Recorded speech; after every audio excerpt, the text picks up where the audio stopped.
C'est quoi? C'est la tête à l'envers. La tête à l'envers. La tête à l'envers. La tête à l'envers. La tête à l'envers. La tête à l'envers. La tête à l'envers. La tête à l'envers.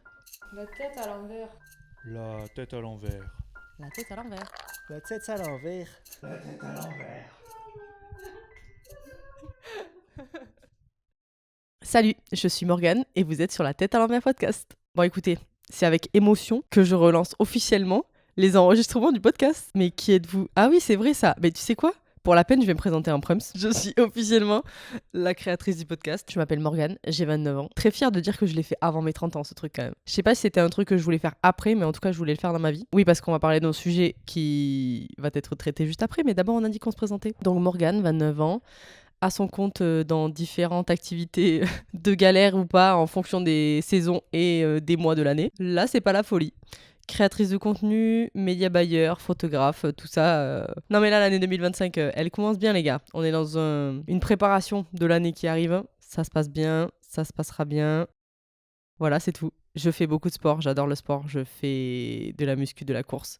Ce qui va impacter mes démarches, vous allez voir pour le sujet qui arrive. Je pense que si vous êtes là, peut-être vous m'avez connu via les réseaux, peut-être via Verbobo, parce que c'est via une de mes vidéos YouTube que j'ai annoncé que je faisais ça. Et voilà, on en parlera juste après. Mais d'abord, on va écouter la présentation de mon invité, qui est autre que Maggie, the best one. Maggie, vous l'avez probablement déjà entendu si vous avez écouté de temps à autre La tête à l'envers. C'est encore un exercice qu'elle déteste, mais elle va malheureusement devoir se représenter ou se présenter tout court pour ceux qui ne la connaissent pas. Et bien du coup, moi, c'est toujours Meggy. Les années passent. Du coup, je crois que j'ai 32 ans maintenant. C'était peut-être pas le cas lors de mon dernier enregistrement. Donc, j'ai 2 enfants. Je suis salariée, à l'inverse de Morgane. Je travaille dans les énergies renouvelables. J'adore ce domaine. C'est vraiment... Ça me passionne. Il y a beaucoup de défis à relever. Je suis vraiment contente d'aller travailler tous les jours. Je fais beaucoup de sport aussi maintenant. Qui l'eût cru qu'un jour je dirais ça? Vraiment, le sport est entré dans ma vie depuis 1 an et demi. Moins que Morgane, pour le coup. Je pense qu'on a fait le tour. Ce qui est cool, c'est que ça me semblait un peu logique de t'inviter à toi parce que c'est le pourquoi du comment. Oh là là, non, mais c'est surtout que je n'avais pas connecté les points que oui, en Ah fait. bon? Tu t'étais pas rendu compte? Là, maintenant que tu le dis, Ah bah oui. il y a une étincelle qui s'est faite dans la tête. Genre fou. Connexion. Parce que oui, les gars, nous allons parler d'un sujet qui est... Alors, je sais pas si je peux dire tabou, mais en tout cas, c'est pas du tout un sujet auquel on a l'habitude de se confronter et d'être sensibilisé sur ça. Mhm. On est beaucoup sensibilisé sur le don de sang en général. Là, ce dont on va parler aujourd'hui, c'est le don d'ovocytes. C'est donc une démarche que nous avons traversée, Meggy et moi, Meggy l'année dernière. Je propose qu'avant qu'on raconte le pourquoi du comment, je donne la définition de ce que c'est un ovocyte. Parce que j'en ai parlé autour de moi et c'est vrai que les gens sont un peu perdus par rapport aux nomenclatures et aux définitions du mot et qu'est-ce que c'est l'ovocyte, parce que les gens confondent parfois avec embryon Ou ovule. ou ovule. La définition de ce que c'est un ovocyte. L'ovocyte, entre parenthèses, ou ovule. Mhm. Ok, donc c'est vulgarisé comme ça. Attends, Ok. on sait très bien que ce n'est pas ça, mais c'est la cellule reproductrice féminine. La cellule reproductrice masculine étant le spermatozoïde. Comme ça, on remet les choses en place au cas où, parce qu'on peut aussi faire du don de sperme. C'est la fusion de l'ovocyte et du spermatozoïde qui forme l'embryon. Donc ça, souvent, on confond. L'ovocyte est contenu dans l'ovaire. Comme ça, on situe bien les choses. Chaque ovaire contient normalement plusieurs milliers d'ovocytes présents dès la naissance, dont le nombre diminue progressivement au cours de la vie. Coucou la ménopause. À partir de la puberté, chaque mois, une dizaine d'ovocytes se développent pour aboutir à l'ovulation d'un seul pouvant être fécondé par un spermatozoïde. Les autres disparaissent naturellement. Donc tu vois, ovule, ovocyte, ils donnent pas non plus Pour de moi, je suis réel... sûre que si on regarde sur Google, il y a vraiment Alors, une différence. effectivement, moi j'ai regardé parce que c'est un ensemble de cellules, l'ovocyte. Ok. Pour Bougez moi, pas. l'ovocyte, c'est le stade avant que ça soit un ovule. Parce que moi, j'ai en tête, alors peut-être que je me trompe, hein. Pour moi, l'ovocyte est contenu dans le follicule. Et une fois que le follicule le libère, ça devient un ovule. En fait, le follicule, c'est vraiment une grosse enveloppe ronde qui est quand même assez grosse et qui contient à l'intérieur L'ovocyte. ton ovocyte. En gros, si vous voulez avoir les informations que je suis en train de vous partager, c'est juste des données par rapport aux dons d'ovocytes en général. Donc je vous donne des données qui datent un peu, elles datent de 2022. Mais en gros, pour capter un petit peu le manque un petit peu de dons, un énorme écart entre ce qui est donné et ce qui est demandé, les listes d'attente sont très longues et en même temps, il y a 990 femmes qui ont donné des ovocytes et il y en a 2077 qui ont demandé. Ok. des ovocytes. Donc déjà, on voit que l'écart, il est énorme. Et en plus, effectivement, il y a des listes d'attente. Et parfois, c'est des listes d'attente qui peuvent durer des années. Oui. Donc c'est très très long. Et c'est souvent pour ça qu'il y a pas mal de femmes qui vont à l'étranger. Souvent parce que c'est pas les mêmes démarches qu'ici. D'ailleurs, on va en parler. La démarche française est quand même particulière. Mhm. Alors qu'à l'étranger, parfois, ça peut être rémunéré. On va parler que celle de la France, mais je sais que c'est plus accessible et c'est moins long en attente, je crois. Et en même temps, parce qu'il y a plus de dons. À l'étranger, tu veux dire? Ouais. Oui. Là, c'est les chiffres de 2021, mais il y a près de 520 bébés qui sont nés suite à une AMP. Donc, c'est une assistance médicale de la procréation issue de dons d'ovocytes. Fou. Trop bien. Enfin, en 2022, en tout cas, il y avait 2000 demandes pour Ouais. même pas 1000 dons, quoi. Et tu sais quoi, je vais continuer sur les démarches, comme ça, on captera un peu ce que dit la loi pour pouvoir faire un don. Parce Ok. que ça aussi, la seule fois où j'en ai parlé sur ma chaîne YouTube, du coup, j'ai parlé du fait que j'étais allée à l'hôpital pour faire les premières démarches pour faire le don. Mhm. Et il y a quelqu'un en commentaire qui n'était pas du tout au courant que le don n'était pas du tout payant. Ouais, on croit encore. En fait, à l'étranger, comme il y a beaucoup de dons qui sont rémunérés, Mhm. on croit encore qu'en France, c'est le cas, alors que c'est pas du tout le cas. S'il y a bien 3 choses que disent la loi française sur le don en général, hein, que ce soit le don de gamètes, le don de sperme, le don d'embryon, enfin, c'est vraiment des démarches qui ont des... Le don de sang, du coup, Le don de aussi. sang aussi. Le don de lait. La réglementation, en tout cas au niveau de la loi française, elle est stricte et elle est fondée depuis longtemps sur 3 principes qui sont que le don il est volontaire, que le don il est gratuit et que le don il est anonyme. Alors par contre, effectivement, depuis le 1er avril 2022, il y a une Oui. clause qui a été modifiée. C'est la loi bioéthique, non? C'est ça? Qui est un potentiel levé d'anonymat qui soit fait par C'est ça. le potentiel enfant issu de ce don. On doit consentir à la transmission des données personnelles aux personnes qui sont potentiellement nées de ce don, Mhm. si jamais elles le demandent, à partir de leur majorité. Ouais. Il y a 2 niveaux, je dirais, à lever. Soit Mhm. le premier niveau, c'est juste des caractères physiques. L'enfant, il peut demander quelle était la nature Oui, c'est physique ça. de la maman. Où est-ce que tu vivais? Ce que tu faisais comme travail? Enfin, vraiment, sans t'identifier. Ouais. Et la deuxième étape, si jamais l'enfant veut aller plus loin pour se construire, pour apprendre à, je sais pas, il peut y Mhm. avoir des enfants qui peuvent ressentir un manque. Ça, c'est déjà arrivé sur plein de situations différentes dans le monde entier, hein. Des enfants qui se sentent pas entiers, qui arrivent pas à se construire et qui ont l'impression qu'il leur manque quelque chose en termes d'information. Toi, le deuxième gap, c'est de demander les informations personnelles de contact et il peut choisir ou non de te contacter, avoir ton adresse, tes coordonnées mail, tu vois. Après, il sait ton nom de famille, ton adresse et c'est soit en gros ça lui suffit et il décide de pas prendre contact. Et moi, de mémoire, on m'avait expliqué que du coup, il y aurait un espèce de board, tu vois, mais on te prévient qu'il y a une levée d'anonymat Oui. qui a été demandée. Ouais. Enfin, on prévient la donneuse Que ça peut arriver. qu'il y a une levée d'anonymat qui a été faite et que potentiellement tu peux être contacté par cette personne issue de ton don. En gros, les démarches sont encadrées au niveau de la législation. On ne peut pas gagner de l'argent avec ça. Donc en gros, ça peut pas devenir comme ce film justement dont on parlait, où effectivement, je crois que c'est un gars qui manque d'argent, qui va faire don sur don de sperme et qui va se retrouver avec énormément d'enfants issus de ces gènes en fait. Là, ce n'est pas possible. Non. Si jamais il y a des gens qui veulent savoir qui, en termes de personne ou profil, peut donner, clairement, c'est si tu as entre 18 et 37 ans et que tu es en bonne santé, tu peux commencer à faire les démarches ou à te renseigner sur les démarches pour faire un don d'ovocytes, quoi. Oui, que tu aies eu des enfants ou non. Ça, c'est Bien hyper sûr. important de Ouais. le préciser. Et bien c'est le moment où on va un peu rentrer dans les détails de pourquoi on a fait ça. Je vais pas te demander directement quelles ont été tes motivations parce que je trouve que c'est vraiment une phrase et une question qu'on demande à plusieurs étapes dans le don. C'est vrai. Limite, c'est fou comme question parce qu'on n'est pas forcément apte à pouvoir y répondre, clairement. Bon, moi, à part le don de sang dans ma vie, je n'avais rien fait. Ok. Alors moi, j'ai jamais fait de don de sang. À l'inverse, tu vois. Jamais. Jamais. Mais c'est un truc que je ne pourrais jamais faire, je pense. Pourquoi? L'idée que mon sang sorte de mon corps, ça me crée une angoisse. Non, en fait, vraiment, je pourrais pas faire de don de sang. Par contre, j'ai fait des dons de lait au lactarium quand j'allaitais notamment ma deuxième fille. Pendant plusieurs mois, j'ai donné des litres et des litres, sans vouloir exagérer, de lait, sans souci. Mais du coup, c'est quand même un fluide qui sort de toi et Ouais, qui... mais c'est du lait, donc c'est censé sortir de moi, tu vois. Ah, parce que le sang, non. Ah bon, donc t'as jamais tes règles, ma belle. J'étais sûre que t'allais dire ça. Bah, C'est pas pareil. Je peux pas t'expliquer. Vraiment, le don de sang, je pourrais pas. ok. Comment t'as eu connaissance de ça, quoi? Parce que clairement, avant que tu le fasses, je n'avais aucune Ah. idée qu'il était possible de... En vrai, ça vient de connecter dans ma tête. Tajimbanan? Tajine Banane. De ouf. J'adore cette marque de vêtements. J'adore Alison, la fondatrice. Et elle a beaucoup milité pendant un temps sur le don de lait. Et Ok. en fait, clairement, c'est ça qui m'a fait sauter le pas. Ok. Comme quoi les réseaux sociaux, Mais de fou. dingo. Et donc, comment est-ce que, après avoir donné ton lait, tu en es venu à la réflexion, l'envie et la démarche d'aller te renseigner pour pouvoir donner tes ovocytes? Alors en vrai, je pense que ce n'est pas issu du fait que j'ai donné mon lait. Ça va paraître bizarre, mais j'ai toujours su que je ferais don de mes ovocytes. Mais depuis que je suis... Enfin, je ne pourrais pas te dire depuis que j'ai 18 ans, mais vraiment, je pense pas loin. C'est juste que l'idée, elle a quand même beaucoup évolué parce que vraiment, je m'en rappelle encore que j'en rigolais étant jeune en me disant, de toute façon, quand je serai étudiante, j'irai donner mes ovocytes en Espagne pour me faire de la thune. Ok. Je me rends compte que alors, bon, voilà, j'étais peut-être un petit peu vénale quand j'étais étudiante. T'étais pas vénale, je pense que tu es étudiante à partir du moment où t'es étudiante. Ouais, Cherche puis je un sais moyen pas, de te faire de l'argent, oui, quoi, oui. point. Puis dans ma tête, tu vois, j'étais là en mode, Montpellier, c'est pas loin d'Espagne, bim bam, Vrai. j'ai ma solution pratique, quoi.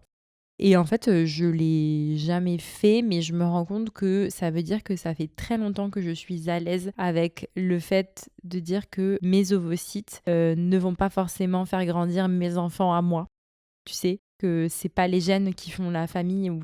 Donc voilà, donc déjà cette idée, ça fait très longtemps qu'elle était en moi. Elle a été renforcée par le fait de devenir maman à 2 reprises. À chaque fois, je sois tombée enceinte vraiment du premier coup, que j'ai 2 enfants en bonne santé, que tout se passe bien. Je mesure la chance que j'ai, même si c'est pas simple au quotidien. J'ai vraiment beaucoup de chance et je sais aussi, de par notamment les podcasts que j'écoute, tu vois, je pense à Bliss beaucoup, qu'il y a beaucoup de femmes seules ou de couples pour qui forcément c'est pas du tout la même histoire et qu'il y a cette notion, comme tu l'as dit, de liste d'attente en France. Enfin, il y a vraiment un vrai sujet. Et en fait, je m'étais dit que une fois que j'aurais eu mes enfants, vraiment c'est quelque chose que je voulais faire pour pouvoir offrir cette chance de pouvoir avoir un enfant à un couple ou une personne seule. J'ai partagé les chiffres que du don d'ovocytes, mais les chiffres de don de sperme sont catastrophiques à côté. Hallucinant. Je m'attendais... Elles me l'ont dit au Seco, ceux-là, quand j'ai fait mon don, qu'en fait, c'est quand même... On va pas se mentir, c'est quand même très intrusif pour une femme de faire un don d'ovocytes. Physiquement, oui. Voilà, ça l'est quand même largement moins pour un homme. Et pour autant, en termes de chiffres, alors je sais pas, peut-être, je pense que tu as les chiffres et tu me corriges, mais moi, elle m'avait dit qu'il y avait quand même plus de femmes qui faisaient des dons que d'hommes. C'est un truc de malade. Dans les stats, souvent, on est 200 fois plus. Là, on était sur 990 femmes qui donnaient. Les hommes, c'est 774, tu vois. Ah ouais, c'est fou. Contrairement à 2000 couples qui attendent pour pouvoir réussir à faire un bébé, tu vois. Et après, je me dis en même temps, je pense qu'avec un don masculin, tu peux répartir, tu vois, sur plus de couples. Enfin, c'est pas du tout la même chose en termes de quantité. Ouais. Toi, pourquoi ? Alors déjà, c'était rassurant du fait que tu l'avais fait avant, parce que ça avait pas l'air d'être une catastrophe, malgré le fait que ce soit terminé d'une façon particulière. Déjà, toi, tu l'avais fait. Moi, le don de sang, c'est un truc que je fais régulièrement. Ok. Je suis ONEG, donc clairement, je peux t'expliquer que je suis la banque de France de sang, en fait. Je suis en bonne santé, en ce moment, je me sens bien, je fais du sport. Du coup, je me suis dit, au niveau de la récupération, il n'y aura aucun problème. Et par contre, j'ai jamais eu cette idée. C'est un peu hypocrite de ma part de dire ça comme ça, mais en fait, j'ai jamais... Le mot motivation, pour moi, il est trop fort par rapport à ce que c'est. Parce que quand je vais donner mon sang, j'ai pas une motivation particulière. Je me dis juste que j'ai la possibilité, parce que j'ai un sang dont les gens ont besoin plus régulièrement que les autres, plus facilement utilisable. Et du coup, c'est la même chose pour les ovocytes. Pour moi, c'est...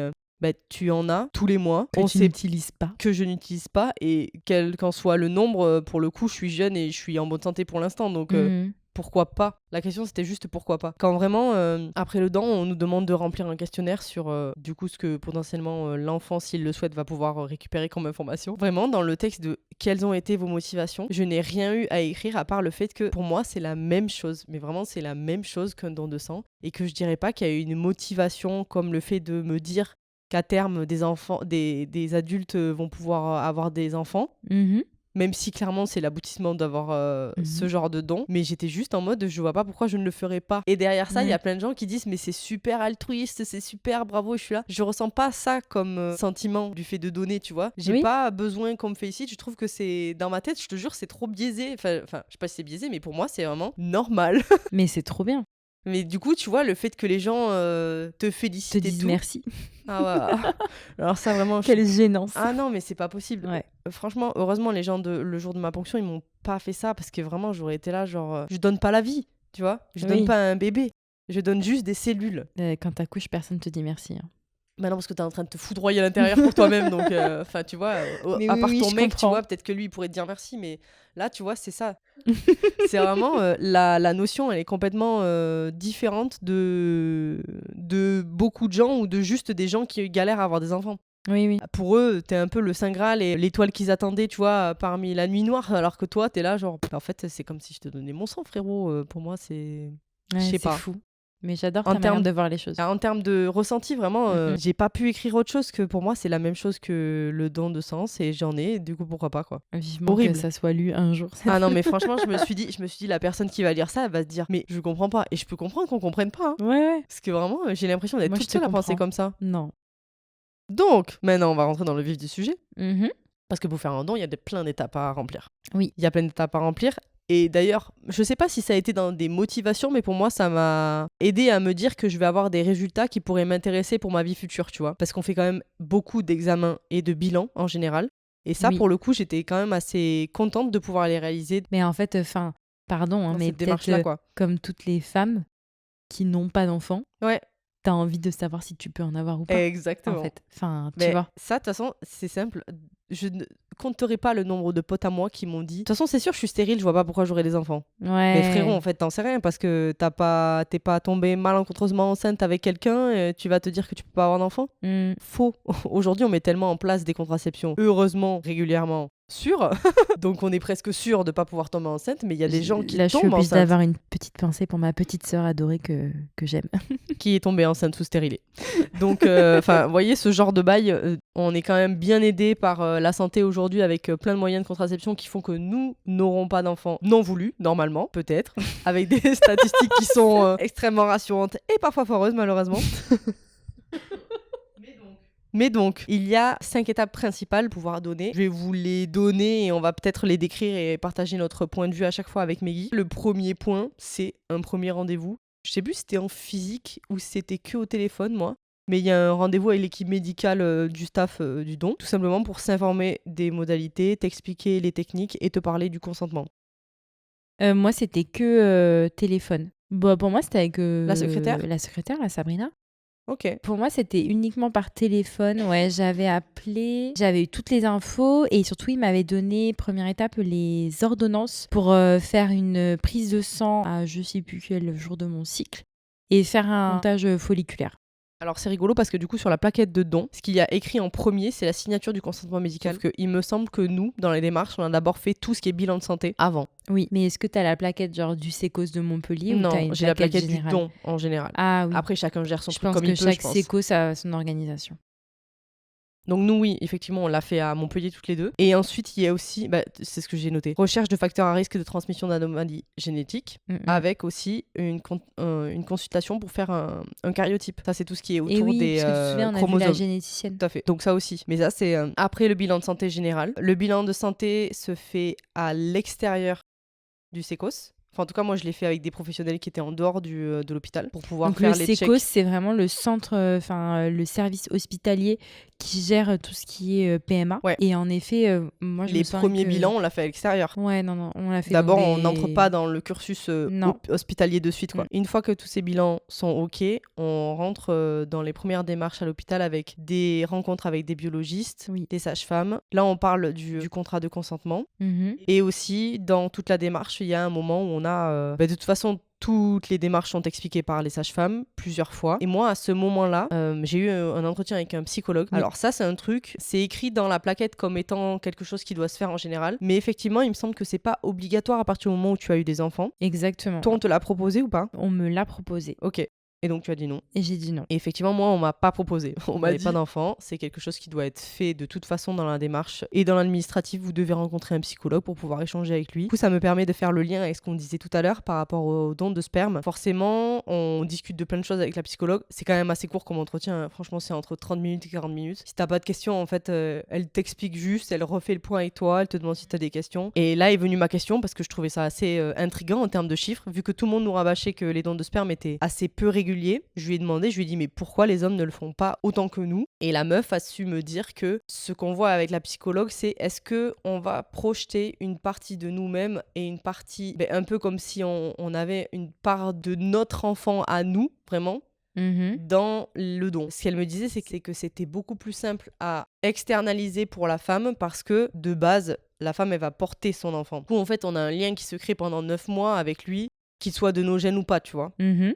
Alors que l'homme, à contrario, comme il a la possibilité d'en avoir plus et quand il veut, eh bien, il a du mal à se détacher de cette image que potentiellement, c'est son enfant à lui qui va être donné à quelqu'un, tu vois. C'est hallucinant ce que tu es en train de me raconter. Je n'avais T'avais jamais pensé à ça vu ça sous cet angle. Mais en fait, comme ils n'ont pas la possibilité de créer un lien avec le fœtus, l'enfant, l'embryon, tout ce que tu veux, mais en fait, directement, ils se disent que c'est des jeunes à eux et que c'est une part de eux qui s'en va, tu vois. C'est fou. Ok, trop intéressant. Ah ouais, Ok. carrément. En fait, bon, après, c'est bien sûr pas la très grande partie des gens qui veulent pas donner, mais en gros, c'est pour ça que parfois, au moment où il y a l'entretien psychologue, elle dit je suis pas sûre que vous soyez apte à pouvoir donner parce qu'en fait, vous êtes trop dans la projection. Le but de la démarche, c'est qu'elle soit anonyme et que vous vous sentiez OK avec tout ce qui va se passer parce que certes, c'est un don de soi, mais si dans votre tête, c'est pas OK avec le fait que ce n'est pas à vous et cet enfant et cette progéniture ne vous appartiendra pas si jamais il y a un embryon derrière, il faut pas le faire, quoi. Ouais.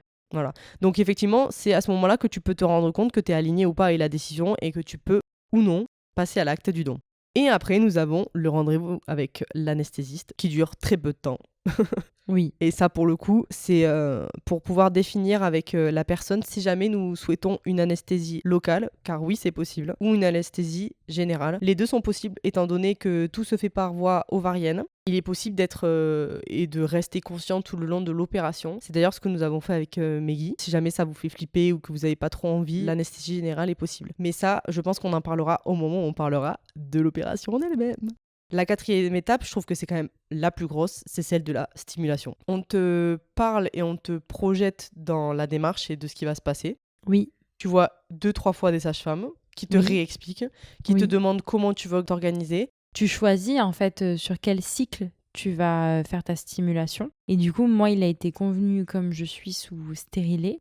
Ah, peut-être c'est important aussi de dire je suis sous stérilet au cuivre. Oui, ça on peut le faire. Ouais. Et j'ai pu garder mon stérilet tout au long. Il n'y a pas eu un moment où on m'a dit qu'il fallait que je l'enlève et du coup j'avais plus de contraceptif. Donc j'ai gardé mon stérilet. Le problème c'est que, ce qui est en soi pas un problème, du coup j'ai des règles qui ne sont pas régulières. Ils m'ont dit que ça serait mieux si je faisais un cycle sous pilule. Comme ça, à partir du moment où je commence ce cycle, on sait exactement quand est-ce que s'arrête ma pilule, quand est-ce que sont mes règles d'après pilule et à quel moment je commence les piqûres et à quel moment ma ponction aura lieu. Comme une bienheureuse, j'ai dit oui. T'as écouté les médecins. On en reparlera peut-être après, mais franchement, dans tout ce truc, cette partie d'avant-don, entre les piqûres à faire et les 3 semaines sous pilule, le plus dur à vivre pour moi, ça a été les 3 semaines sous pilule. J'avais pas pris la pilule depuis, je pense, avant ma première fille, donc 2017. Ça a été rude. Vraiment, pendant ces 3 semaines, je l'ai vraiment senti, ça a été le plus dur pour moi. À refaire, je ferais comme toi. Je leur dirais,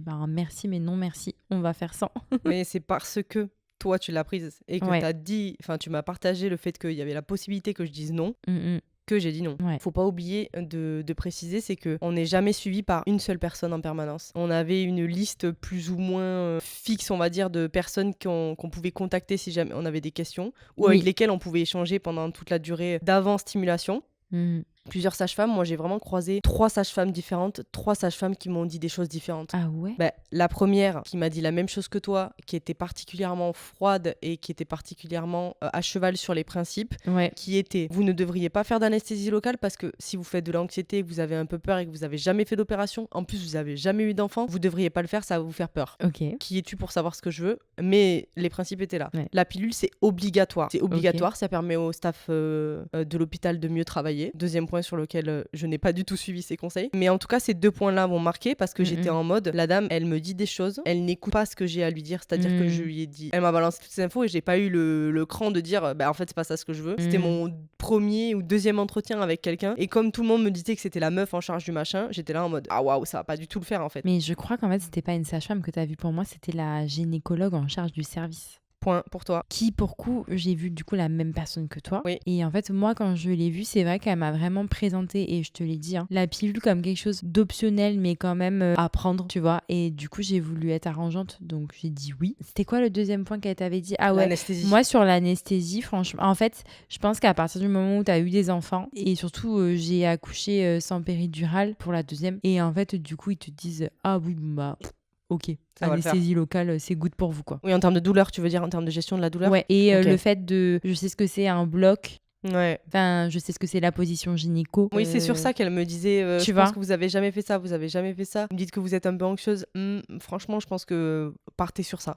Ouais, alors qu'en fait. Alors qu'en fait, c'était. Après, ceci dit, elle voit des meufs comme nous tous les jours, tu vois, donc peut-être que. Oui, oui. Mais du coup, sur ça, pour le Ouais. coup. Tu t'es pas senti forcément entendu, Bah- écouté, et t'as l'impression d'avoir dû nager un peu à contre-courant. En fait, le truc, c'est que comme c'était mon premier examen, enfin ma première rencontre avec Ouais, ça t'a refroidi. le staff général, j'étais en mode, j'ai pas pu lui dire ce que moi je voulais. Hmm. Parce qu'il fallait qu'on aille vite, parce que c'est des rendez-vous médicaux, parce qu'on est à l'hôpital et qu'elles ont autre chose à foutre, j'entends. Mais pour le coup, j'ai pas pu échanger avec elle. Elle m'a dit, vous avez des questions? Et j'étais là, si jamais je veux pas prendre la pilule, si jamais vous voulez pas prendre la pilule, c'est relou, ça nous aide pas, que des trucs négatifs. Ouais. Pour l'anesthésie, elle m'a dit, vous verrez avec l'anesthésiste, il vous réexpliquera et vous choisirez ce que vous voudrez, quoi. Ok. Effectivement, par contre, sur la suite des rencontres, j'ai pu rencontrer une sage-femme sur laquelle, au moment où je lui ai dit, moi je prends plus de pilule depuis 1 an et je revis, elle m'a dit, vous voulez pas de pilule, on fait pas de pilule, point. Ouais. Elle était là en mode, en fait, il y a pas de. Elle a même pas demandé quoi que ce soit. Elle a juste dit, ok, d'accord, je le note Ça dans mon dépend des dossier. personnes, Point. Et en j'étais fait. en mode, ok, super, parfait. Il y a pas de match, en fait. Il y a pas de discussion. On va pas me faire chier sur ça. Et ça s'est passé en 2 secondes, tu vois. Donc j'ai eu un peu les deux. Du fait qu'on ait finalement choisi de m'écouter, ça m'a rassurée parce que ça m'a finalement créé un petit peu d'anxiété, toute cette histoire quand même. Sans déconner. Non, pas du tout. Moi, c'est vraiment le dernier rendez-vous que j'ai fait en visio avec une sage-femme qui m'a déblatéré tout plein d'explications sur la steam au moment où je me suis dit, ah ouais, la steam, c'est là, quoi, c'est maintenant. Ok. Du coup, c'était vraiment au dernier moment. Ok. Enfin, au dernier moment, 1 mois avant, parce qu'elle m'a dit ouais, alors du coup, là, non, on est en décembre. En fait, il y a tellement de vacances, on va pas faire la ponction en décembre parce que déjà qu'on n'a pas grand monde au bloc, on va pas le faire là, madame, on va le faire plutôt en janvier si ça vous va. Oui. J'ai dit, j'ai pas le choix, du coup. Elle m'a dit. Et voilà, du coup, ça s'est passé en janvier. Donc toutes les informations de stimulation sont arrivées après. Pour parler de la stimulation, en gros, c'est pendant 10 à 12 jours. On se pique. Alors, on peut le faire par une infirmière ou alors on le fait nous-mêmes avec des doses qui sont recommandées par les docteurs en fonction des taux d'hormones que l'on a et de comment évoluent nos ovocytes. Et pendant tout ça, on a une surveillance avec le staff médical par des prises de sang et des échos régulièrement. Est-ce que tu saurais dire à peu près combien de fois tu es allée à l'hôpital pendant tout ce moment pour le suivi? Ouais, moins que toi. Je crois y avoir été 2 fois. Arrête. Quoi? À partir du moment où j'ai commencé les piqûres? Ouais. Ah bah ouais, j'y ai été 2 fois, je pense. Ok, alors, comme quoi vraiment, c'est au cas par cas. Et c'est en fonction de... Je pense que du coup, il faut qu'on dise aussi le fait, enfin, nos différences, tu vois. Au comptage de follicules. Au comptage de follicules et aux examens que moi j'ai vachement kiffé parce que du coup j'ai eu plein d'informations sur lesquelles j'étais complètement dans le brouillard parce que tant que tu ne fais pas ces examens, tu ne sais pas s'il est facile pour toi d'avoir des enfants ou pas. Ouais. Donc j'ai eu des résultats qui sont très corrects. Sans stimulation, j'avais beaucoup de réponses. On dit des réponses ovariennes. T'avais pas mal de follicules disponibles. J'avais beaucoup de follicules de dispo sans sur stim. chaque ovaire. Ouais. Voilà. Comme je te disais tout à l'heure, j'ai toujours su que je ferais un jour un don. Ce qui a déclenché le passage à l'acte, on va dire, c'est déjà la loi bioéthique dont tu as parlé au début. Le fait qu'il y ait une levée d'anonymat possible. Avant, c'était pas le cas. Et du coup, c'est vrai que, tu vois, je suis passée quand même de la meuf qui voulait vendre ses ovocytes à la meuf qui disait c'est hors de question que je donne mes ovocytes si un potentiel enfant issu de ce don ne peut pas me retrouver s'il en ressent le besoin. Tu vois, genre à partir du moment où il y a la loi qui est passée, enfin voilà. Je suis mes cycles avec ma température, avec un thermomètre connecté, tout ça, donc je sais exactement quand est-ce que j'ovule, tout ça, la durée de mes cycles. J'avais commencé à voir depuis quelques mois que mes cycles évoluaient pas de la bonne façon, c'est-à-dire que la période entre le moment où j'ovule et le début de mes règles, normalement t'as à peu près 10 à 15 jours, c'est le temps de mort plutôt de ton follicule qui laisse s'échapper du coup ton ovocyte. Cette période c'est réduite, j'ai même eu des cycles où des fois tu vois j'étais à 5-6 jours, enfin vraiment un truc naze. Et ça en fait c'est les premiers signes de périménopause, donc ça veut dire que tu vas avoir des ovulations qui sont de moins en moins qualitatives, tu as de moins en moins de progestérone dans ton corps et donc en fait tes cycles se raccourcissent. Et donc à partir de là, je me suis dit ok, là on est dans cette phase ou en tout cas on y entre. Si je veux faire un don, c'est maintenant. Et donc en effet, moi quand j'ai fait le comptage folliculaire, je m'attendais presque à ce qu'on me mette un stop, tu vois, à cette étape-là. Rigolo. Mais en fait non, mais j'avais pas non plus une folie de... Enfin j'en avais quand même largement moins que toi, je me souviens plus exactement des chiffres. Vu que je l'ai fait en premier, on n'avait pas le point de comparaison qu'on a eu quand tu as fait après coup. Maintenant je me rends compte que j'avais quand même déjà pas tant que ça de follicules de disponibles. En fait. Après, c'est ce qu'on disait la dernière fois, c'est qu'à chaque cycle c'est différent. On peut en avoir beaucoup à un cycle, moins à l'autre. Ça varie quand même pas mal. Ben oui, mais en fait, à partir du moment où tu rentres dans ta périménopause, Ouais, ça veut ouais. dire que tu es plus proche de ta fin de ta réserve ovarienne que du début, en fait, si tu veux. Est-ce que tu es sûre de ça? Est-ce que tu as fait des examens qui disent que tu es dans ça? Oui, depuis, oui. Suite à ce don, oui, Ok. tout à fait. Et donc, en fait, je pense que c'est aussi pour ça. Je sais que toi, tu as eu pas mal de warnings sur le fait qu'il fallait pas trop te stimuler à Ça, grosse j'avais dose. oublié. Oui, j'avais Arrête. oublié ça. J'avais oublié qu'il J'étais fallait que je angoissée mentionne pour ça. toi à cette idée. Enfin, c'était un truc. Enfin, vraiment, pour toi, tu avais vraiment un warning en mode C'est waouh, vrai, de ouf. madame, vous avez beaucoup de follicules, il faut Mm. vraiment pas trop vous stimuler. Alors que moi, c'était en mode ok, c'est pas on va donner tout ce qu'on a, mais Ouais. on y va, quoi, tu Mm. vois. Et donc, en vrai, je pense peut-être que j'y ai été 3 fois à l'hôpital, mais je suis même pas sûre et vraiment, ça serait le gros max. Et c'était à partir du moment où j'ai fait mes piqûres, tu vois, jusqu'à ma ponction. Ouais, effectivement, lors du bilan, du coup sans stimulation, j'étais autour des 24 potentiels ovocytes qui pouvaient arriver à maturation, sauf que bien sûr, ça n'arrive jamais. Et tu vois, là, ça me revient. Moi, je crois que j'étais à 11 sur mes 2 réunis, donc j'ai Ok. moins de 2 fois moins que toi, en fait. Mhm. Et là, c'est vrai que maintenant, on voit la diff, quoi. Ouais, ouais. Et effectivement, c'est la sage-femme, du coup, c'est au bilan, donc avant même que j'entre dans les premières démarches à l'hôpital, qui m'a dit directement, par contre, il faut bien leur dire tout du long, il y a un risque de surstimulation. Et ça, pour le coup, s'il y a vraiment un truc qui risque de potentiellement impacter le futur de mes gestations, c'est ce qu'elle me disait en gros, il ne faut Mhm. pas faire une grosse stimulation, ou alors il faut y aller tranquille ou être bien suivi, parce que là, il pourrait y avoir un risque pour la suite. Elle m'a pas expliqué ce que c'était, mais elle m'a dit, Ah bah, une surstimulation, bien un truc- c'est risqué. Enfin, bah, c'est risqué à quel point? la mort. À vérifier cette information. Torsion mais vraiment. ovarienne.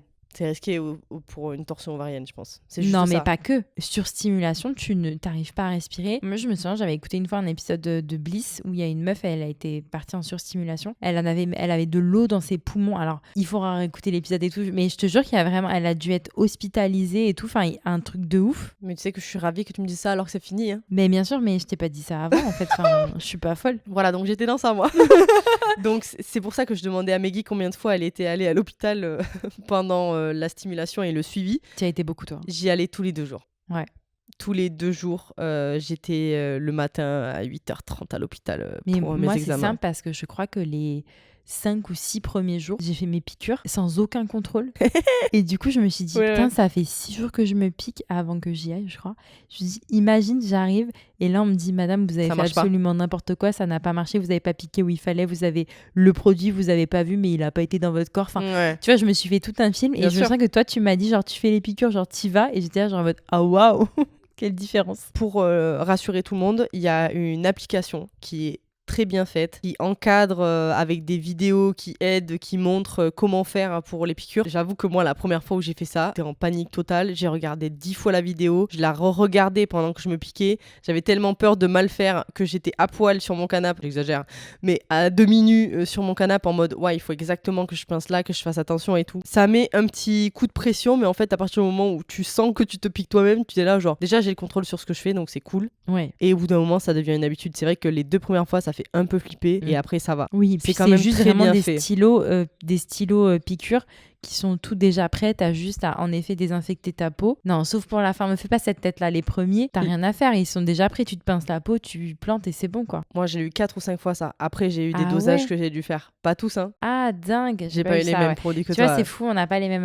Bah ouais. Mais c'est ça qui est intéressant. C'est fou. Ça dure 10 à 12 jours. Donc, effectivement, ça peut paraître un petit peu impressionnant quand on le fait au début, mais c'est vraiment, on se pince le ventre ou la cuisse, on enfonce une petite aiguille dans nous-mêmes et puis on appuie dessus et après, le produit passe, quoi. Ouais. Après, je trouve que le vrai sujet, en fait, c'est la disponibilité. Il faut que tu sois disponible plusieurs fois pendant ces 10 à 12 jours Clairement. pour aller à l'hôpital. Alors après, je pense que c'est différent dans tous les sécos, mais à Montpellier, bah, on te dit de te pointer à 7h du mat dans le service.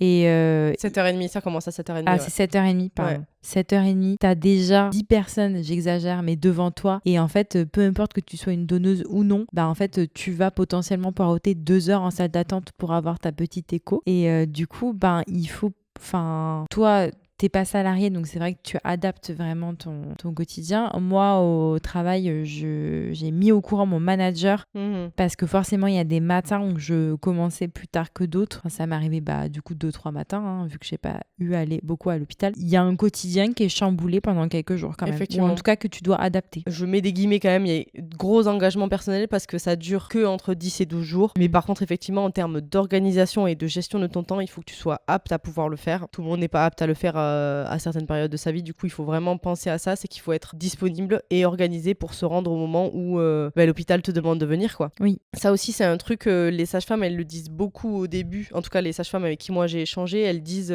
qu'il faut pas hésiter à se présenter et à dire pourquoi on est là. Suivant les hôpitaux, je sais pas si ça fonctionne partout comme ça. Effectivement, ça m'est arrivé 2 fois de patienter trop longtemps et de faire la queue avec du coup des gens qui sont dans le même service que moi et qui vont faire les mêmes examens que moi. Mais étant donneuse, la 3e fois, je crois, sur une infirmière qui m'a dit, je pense que le service et les nouvelles personnes qui étaient au service au moment où vous êtes passé n'étaient pas informés de ça, mais vous ne devez pas attendre parce que vous faites déjà l'effort d'aménager votre emploi du temps et je vais leur dire, je vais donner votre nom, il va circuler. Ouais, je suis une VIP. Et les prochains rendez-vous, vous n'attendrez pas. Les nanas, je pense qu'elles sont là, elles sont en mode, en fait, c'est des stimulations pour de la PMA ou alors c'est les mêmes parcours que tout le monde. Du coup, elles sont un peu là, en fait, c'est chacun son tour. Et quand t'arrives et qu'il y a 15 personnes, et t'es là, genre, moi, au bout d'un moment, je prenais mon livre et j'étais en mode, vas-y, c'est bon, je vais repasser 4 ans et demi. Et en fait, il y a un moment où je suis arrivée un matin, il y avait 3 personnes. Oh, wow. Et du coup, elle nous a pris les 3 et après, elle m'a demandé ce que je faisais. Et elle m'a dit, mais attendez, mais c'est pour un don? J'ai dit oui. Elle m'a dit, mais il faut pas vous mettre là, il faut vous mettre devant. Et j'ai dit, en fait, je l'ai déjà fait. Le premier jour où je suis allée pour mon premier rendez-vous, j'ai déjà signalé que je venais pour un don. Et on m'a fait attendre 2 heures et elle m'a dit, ok, je vais rappeler à tout le monde que ça se passe pas comme ça. Mais moi, clairement, je sais qu'on m'avait dit, vous attendez devant, vous mettez pas dans la salle d'attente, on vous fera passer en premier. Et première fois que j'ai été, on m'a dit, c'est super, mais vous allez vous installer dans la salle d'attente et vous prenez un ticket, en fait. Et du coup, après, je me suis dit, tu sais quoi, ok. Information contradictoire. Tu prends un refoule, tu vas t'asseoir et moi, ouais, t'oses pas en fait. Bien sûr, c'est normal. Oui. Il y en a, elles sont enceintes, il y en a, elles arrivent pas à l'être. T'es là, toi. Oui. Voilà. Bref. Avant de passer à l'étape qui est la dernière, ouais. Moi, j'aimerais qu'on partage le parcours de toute la stimulation parce que c'est quand même un truc qui fait que ton corps change, tes pensées et... Enfin, c'est quand même des shots d'hormones pendant 10 jours. C'est pas des shots d'hormones de gnognotte. C'est des trucs qui sont faits pour que tes ovocytes évoluent, grossissent et maturent à un moment assez opportun, faire la ponction au bon moment dans ton cycle. Donc moi, ce qui m'est arrivé, c'est que, étant un peu anxieuse pour cette démarche pour commencer cette nouvelle année 2025, mes règles sont arrivées plus tôt, du coup, tout a été décalé de 2 semaines. Donc déjà, ça arrangeait pas du tout les médecins. Les sages-femmes étaient là, mais attendez. Et bien entendu, ma ponction aurait dû tomber un samedi. Spoiler, pas de ponction le samedi. Donc il a fallu choisir aussi le meilleur moment pour récupérer le plus d'ovocytes. La vérité, j'en avais pas mal et j'étais une petite... Meggy avait envie de dire poule pondeuse. Oui. Moi, pendant mon parcours, on m'a appelé la vache à traire. J'ai trouvé ça très drôle, alors j'aimerais bien garder ça. Non, alors pardon, peut-on préciser que c'est un ami?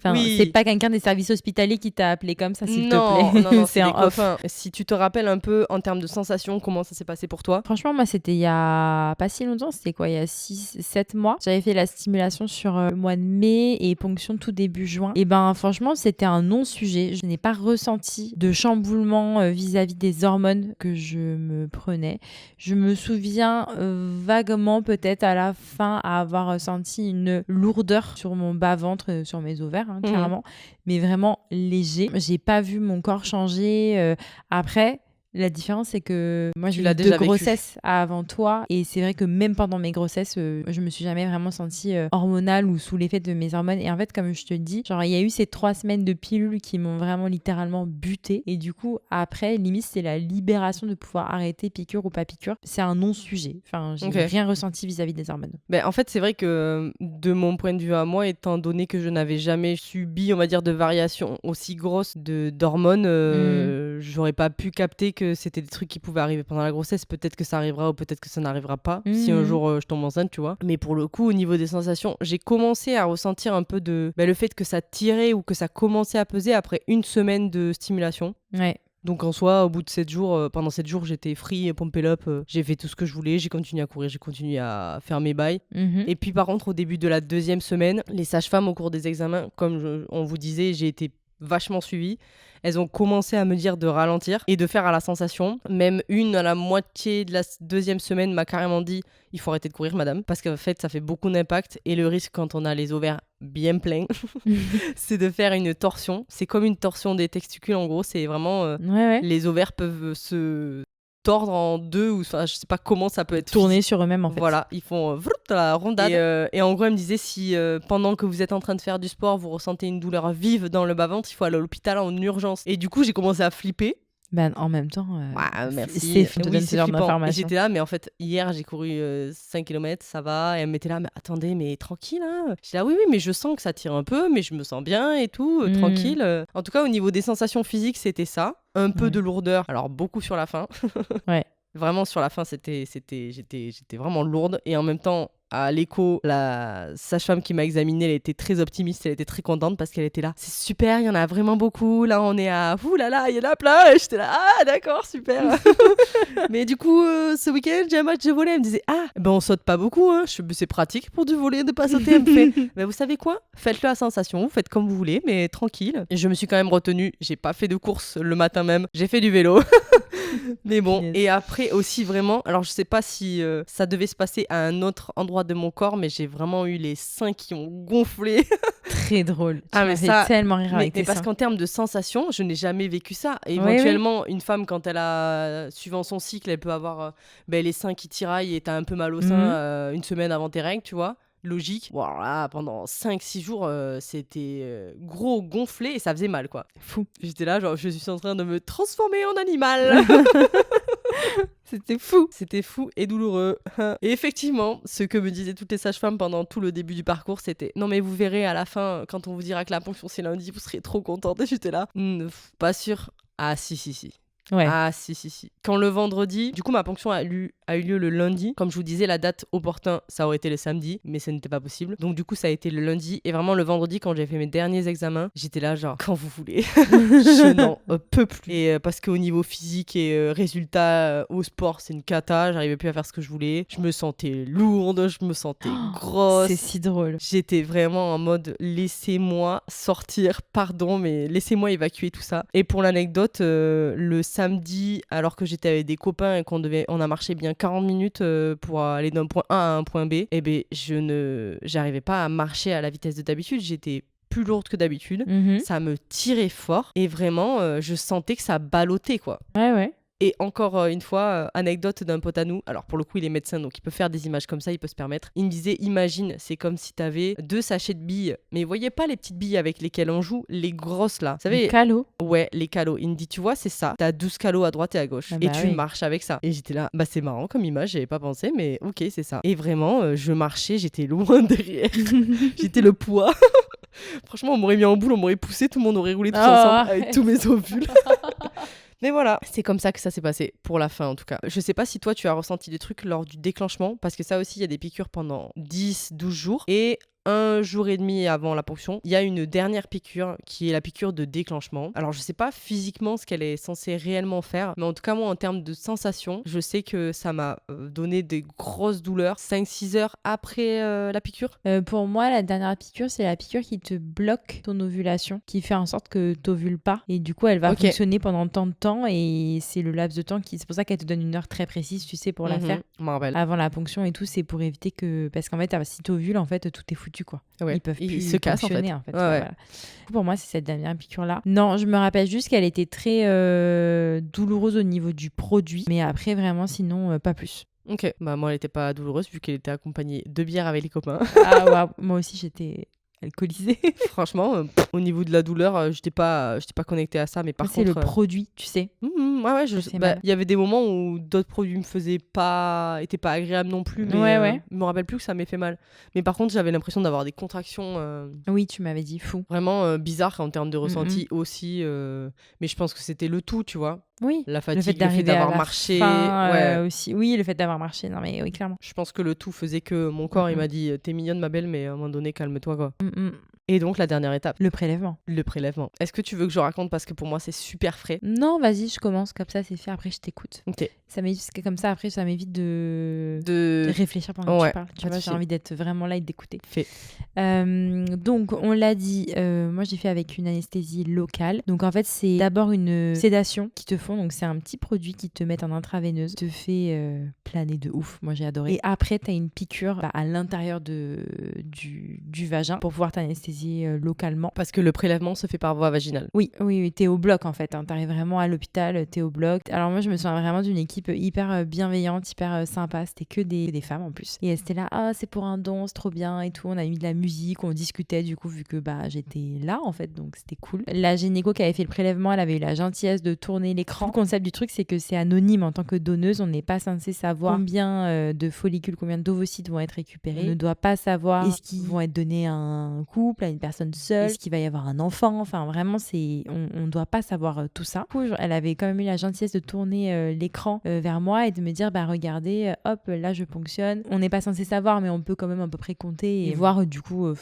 comment ça fonctionne, quoi. Et c'est hyper impressionnant de voir comment ils récupèrent tous les petits œufs qu'on a couvés. Après, vraiment, quoi, c'était... Il me semble que le réveil, non, parce que je me suis pas endormie. Le fait de sortir de l'anesthésie locale, c'est une anesthésie, donc ça m'a pris un petit peu de temps. Je me souviens, moi, avoir eu des douleurs, vraiment très grosses douleurs. À mon retour en chambre, vraiment, très très drôle, il y a une infirmière qui est venue me voir qui m'a dit, est-ce que ça va? Je lui ai dit, franchement, nickel, j'ai pas mal. J'ai dit ça, genre 10 secondes après, limite pliée en deux de douleur. Du coup, elle m'avait donné des cachets, tout ça. Si ce n'est que j'avais compté que j'ai pas eu beaucoup de follicules qui ont été récupérés. J'avais compté, je pense, 5. J'avais compté 5. À peu près. Ce qui est pas fou dingue quand on s'est auto-stimulé pendant une dizaine de jours à coup de piqûres, tout ça. Voilà, je savais que j'aurais pas un truc de fou, mais j'ai eu un petit moment, je pense que je te l'avais dit, je t'avais fait une note vocale pour te dire, je suis contente de l'avoir fait, j'en attendais rien, parce que de toute façon c'est pas pour moi, mais petite déception quand même d'en avoir eu que 5, quoi. L'expérience, moi je l'ai trouvée folle. Ah ouais. Vraiment, quand j'ai vraiment repensé au premier rendez-vous que j'ai eu justement avec la responsable du service qui me disait ça va vous faire flipper et tout, moi j'ai trouvé ça super intéressant. Ouais. Vraiment, le moment où tu attends, les seuls moments où j'avais pu voir un intérieur d'hôpital, c'était dans les séries et tout ça. Et le moment où tu te retrouves à attendre dans le couloir en fonction du bloc où tu es placé et que tu vois cette fourmilière, tous ces gens travailler et tout, j'ai trouvé ça archi intéressant. Okay. Du coup, j'étais là à mater tout le monde. C'est trop intéressant. Et je me disais, qui est le Derek Shepherd dans tout ça, là? Et après, j'ai capté que je n'étais que dans le service gynéco, donc il fallait que je me calme. En fait, il y avait clairement personne qui allait opérer des cerveaux à côté de là où j'étais, parce qu'il n'y avait que 3 blocs. Donc, j'ai pu observer les gens, j'ai pu observer comment ça fonctionnait, j'ai vu les frigos et tout. Franchement, j'étais comme une gamine qui regarde une série, je te jure. Vraiment, j'étais trop contente. J'adore. J'ai eu une équipe, ils étaient pas beaucoup. Il y avait 2 nanas et 2 mecs, je crois que c'était 4 en tout. C'était des anesthésistes, c'était les garçons. Je crois que j'ai capté qu'il y avait un médecin et un étudiant. C'est l'étudiant qui m'a fait les piqûres et le médecin qui me parlait pour me demander ce dont j'avais besoin et si ça allait. Archi sympa. Au moment de la piqûre pour l'anesthésie locale, c'est très drôle parce que la meuf m'a dit tousser, c'est pour pouvoir piquer. Ouais. Et du coup, j'ai pas entendu. Et l'anesthésiste, il m'a dit, il faut tousser, madame, s'il vous plaît. Et du coup, je lui ai dit, je suis désolée, mais j'ai entendu pousser. Et clairement, c'est pas le bon endroit, quoi. Et du coup, ils étaient morts de rire, tous.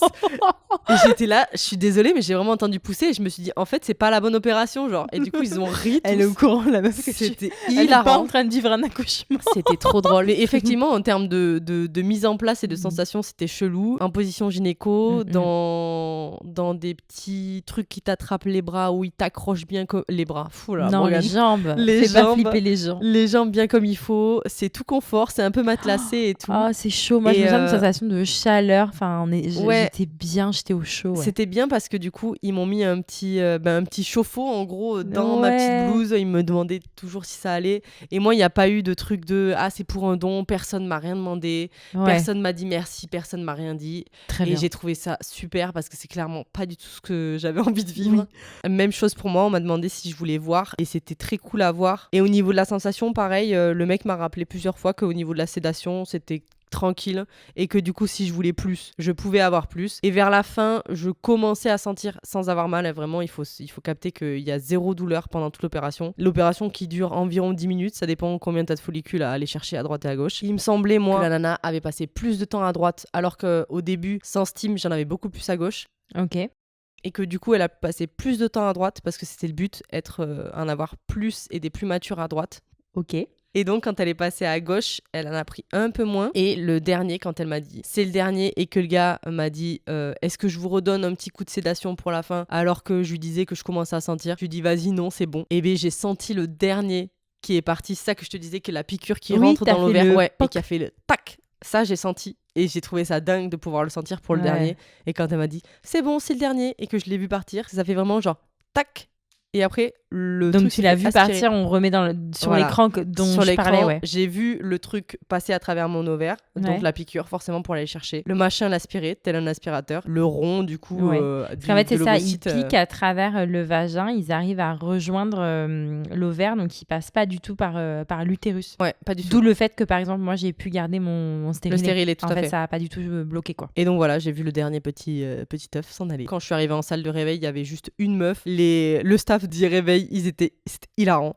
Ça se voyait que le chef de service, il était là depuis trop longtemps. Il était fatigué. Du coup, il faisait des vannes avec cette meuf qui donnait des propos tellement incohérents. Le mec voulait m'aider à me rhabiller alors que j'étais apte à me rhabiller. Enfin, vraiment, la sédation. Vraiment, quand le gars, il m'a dit, franchement, j'ai pas mis grand chose et j'étais là, bah ça va, t'inquiète. Donc finalement, je pouvais tout faire. Je sentais tout, Ah je pouvais oui. bouger mes orteils. J'étais vraiment. Il y a vraiment que la locale qui a vraiment fait effet, je crois. Le cocktail Mais de tu me fais rêver, elle sédation. appelait le cocktail. Moi, franchement, Mais c'est la meuf qui me l'a fait, qui l'anesthésiste. Elle a appelé comme ça Elle dit c'est le petit cocktail. Avant de pousser le truc, elle m'a dit c'est l'heure de l'apéro, vous allez voir, vous allez kiffer. ah, hilarant. Et genre, cocktail, mais c'était bien, hein, Hmm. mais je l'ai senti, quoi. Ouais, ouais. Bah, moi, pour le coup, je pense qu'il m'a fait la piqûre de début pour pas sentir la sédation en bas. Ouais, Et après, on est resté sur ça. ok. Et même, tu vois, tu te connectes avec ton corps et tes sensations. Effectivement, il fait chaud. Tu sens que t'as pas mal, mais qu'il se passe quelque chose. Tu regardes un truc de ouf à l'écran. Franchement, moi, quand ça s'est vraiment fini en sortant du bloc, c'était tellement fou, c'était tellement enveloppant, c'était tellement exaltant. Enfin, c'était vraiment dingue. Je me suis dit, je ne peux pas le faire qu'une seule fois. Mhm. Il faudra que je le refasse encore au moins une fois dans ma vie, en fait, tellement j'ai adoré. Et même avec les femmes qui étaient dans le bloc avec moi, elles étaient... Enfin, il y a eu un moment, en fait, j'ai l'impression. Mhm. Et c'était vraiment une expérience, c'était vraiment bien. Moi, c'est marrant parce que j'ai vraiment pas du tout connecté avec les meufs. Ah ouais. Elles étaient concentrées sur le taf. Les deux gars qui étaient à la sédation, je pense que du coup, ils étaient beaucoup plus focus sur moi. Et les meufs, elles faisaient leur travail. Et effectivement, Ouais. quand je posais des questions à la sage-femme qui faisait l'opération, justement, elle avait l'air concentrée et du coup, pas trop apte à me répondre. Ok. Du coup, elle m'a répondu une ou deux fois. Et la deuxième fois, j'ai senti que c'était un peu vague et qu'elle était pas là pour discuter. Alors que moi, Ok. j'avais envie de poser 1000 questions. Je suis en mode... de taper la discute. Non, mais j'étais en stage d'observation en 3e, tu vois. J'étais là en mode, attendez, mais là, Oh vous my faites quoi? God. Il y en a combien à droite, à gauche et tout. Enfin, c'était trop intéressant, quoi. Trop curieuse et c'était cool, quoi. Ouais. Après, effectivement, le retour en chambre, il te fait un peu redescendre Ouais. parce que bah, forcément, la douleur arrive. Ce qui a été rigolo aussi, c'est qu'au moment où j'étais dans la salle de réveil, le gars, justement, que je disais qui avait l'air un peu fatigué, a été adorable parce qu'il m'a dit, si vous avez mal et que vous avez peur d'avoir mal après, j'ai tout ce qu'il vous faut. Ouais. Donc, si vous avez besoin d'un truc, n'hésitez pas, c'est maintenant. Et donc, Trop effectivement, il m'a prévenu, il m'a dit, vous aurez forcément des trucs un peu moins forts après, même si vous pouvez toujours demander si vous avez mal. Hmm. Est-ce qu'en prévention, je vous donne des cachets? J'ai dit, vas-y frérot. Il m'a dit, Ah, trop bien. c'est une bonne idée. Et voilà. Et après, tu retournes en chambre, tu passes par un couloir qui est glacial. Tu es enveloppé tel un sushi dans une barquette de sushi shop, voilà. Oh, bichette. Et après, on t'envoie dans une chambre qui est trop chauffée. Il faisait 45 degrés dans ma chambre. Et finalement, j'ai eu trop chaud, j'ai eu trop mal. Et là, du coup, elle a la crève. Et là, vous m'entendez, je suis à J+7. Oui, pile. Ouais, pile. Ça fait... Ah non, un Non, peu plus. plus 8, ouais.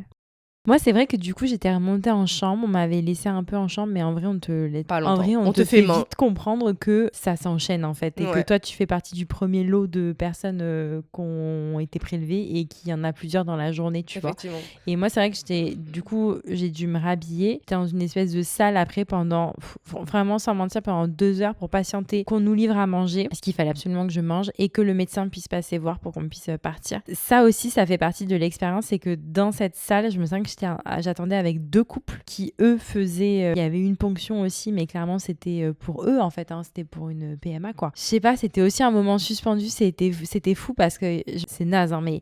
Il y avait beaucoup de chaises et très peu de fauteuils confortables. Et en fait, on était 3 et je crois qu'il y avait 2 fauteuils confortables. On était 3 à avoir quand même mal. Enfin, faut se le dire, quoi. Et donc, on essayait de tourner, de se prêter les fauteuils, de se dire en même temps, bah, je prends le fauteuil, mais toi aussi, t'as mal. On disait oui, mais toi aussi. Enfin, tu vois, il y a eu vraiment un truc de soutien. Peut-être tu couperas parce que peut-être c'est trop trash ou quoi, mais ça m'a vraiment...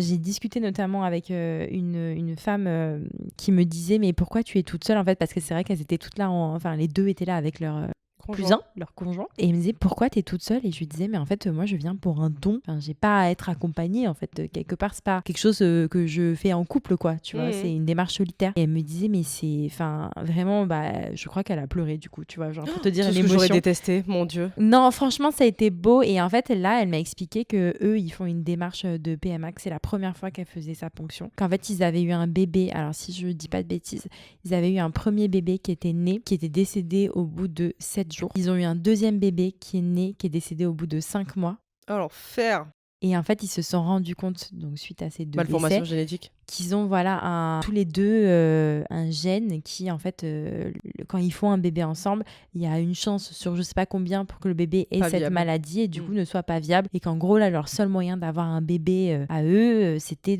avec leur gène, c'était de faire une PMA, de faire des embryons et de checker les embryons et d'implanter potentiellement des embryons que sains parce qu'ils disaient qu'ils pouvaient pas revivre à nouveau ce genre de... Et en fait, mais moi, je l'ai regardé, mais après, c'est moi, tu vois, limite, qui me suis mise à pleurer en me disant, mais en fait, t'es tellement forte d'être là, genre, devant moi, déjà, après ce que t'as vécu. Et en fait, de continuer à y croire, de continuer à avoir de l'espoir et de te lancer dans cette PMA, tu vois, c'est fou. Et elle me disait, en fait, si ça ne fonctionne pas, si on n'arrive pas à avoir d'embryon sain, la prochaine étape, c'est de trouver une donneuse d'ovocytes, tu vois.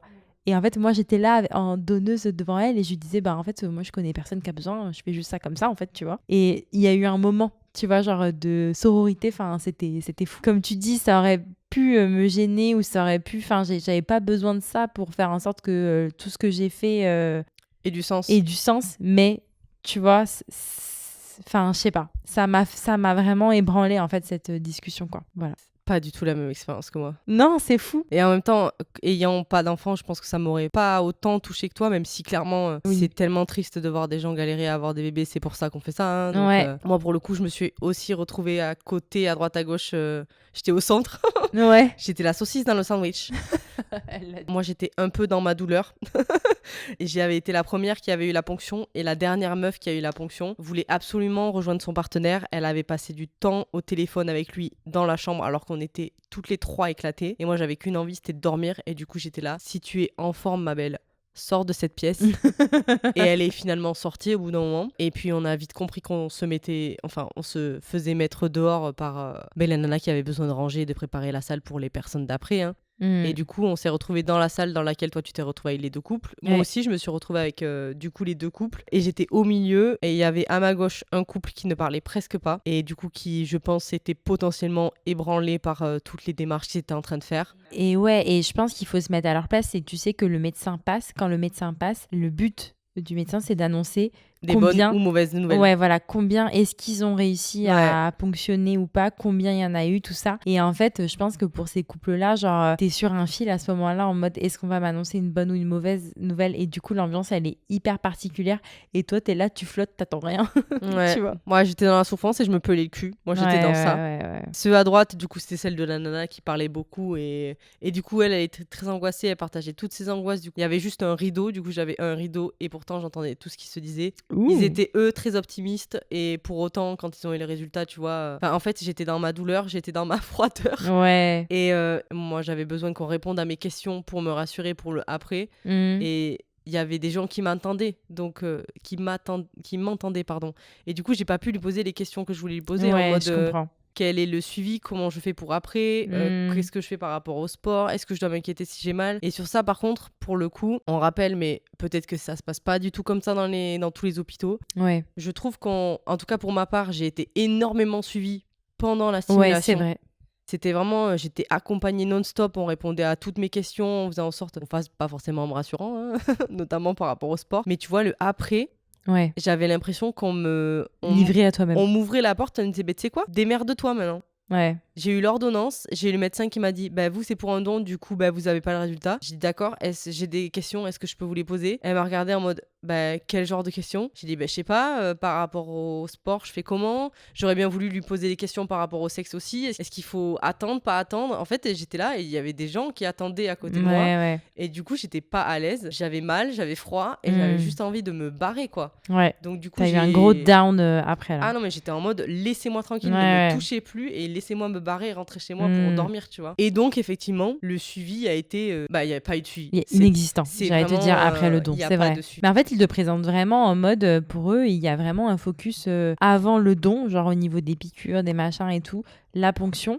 Et genre après la pension, c'est pas que t'existes plus, mais oui, en effet, t'es plus un sujet et il y a zéro suivi Zéro. derrière. Et on ne te dit pas. Enfin, d'ailleurs, je crois que t'as un arrêt de travail. Un je crois jour. que j'ai un jour. Un Le jour. jour de ta ponction, en Ouais. fait. T'as même pas le lendemain, en Non. fait. C'est ça, t'as vraiment le jour de ta ponction. Et après, en fait, c'est en mode, la vie reprend. On ne te dit pas, tu vas avoir des douleurs, machin. Ah ouais. Enfin, vraiment rien du tout sur l'après. Et du coup, tu pars pour l'inconnu. C'est un abandon complet. Ouais, Moi, c'est j'ai vrai. vécu ça comme un abandon. Parce que vraiment, en Ouais. mode, en fait, je ne recroise pas de sage-femme. Ouais. La sage-femme que j'ai croisée dans le couloir, je lui ai donné le plaid, elle était là en mode qu'est-ce que tu veux, ma belle? Je veux rentrer chez moi. J'ai posé une question, on m'a demandé juste si je saignais, on m'a vérifié juste si je saignais, on m'a enlevé mon cathéter Ouais. et on m'a dit vous pouvez y aller. Bah ouais.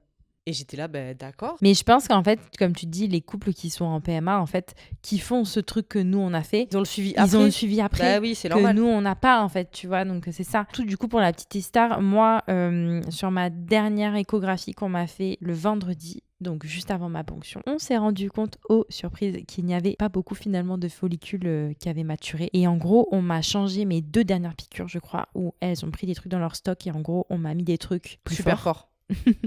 Pour essayer de... voilà, parce que la ponction, c'était lundi et qu'il fallait quand même qu'ils allaient pas y aller pour rien, quoi. Et donc, en fait, la ponction s'est passée. Et en fait, ce qui s'est passé, c'est que j'ai eu de plus en plus mal au fur et à mesure des jours après la ponction. Mais vraiment une douleur à être pliée en deux. Je me souviens plus exactement, mais je me souviens que j'étais pliée en deux, que j'arrivais pas forcément à me redresser, que j'étais très essoufflée, que j'avais très mal au mollet. Enfin, ça, c'est des signes qui doivent inquiéter. Donc, moi, je savais pas, mais bon, on me l'avait pas dit. Et du coup, surtout, une douleur, vraiment, j'ai été pliée en deux de douleur malgré les Doliprane, malgré le Spasson, parce qu'en plus on te donne rien d'autre de plus en Non. soi.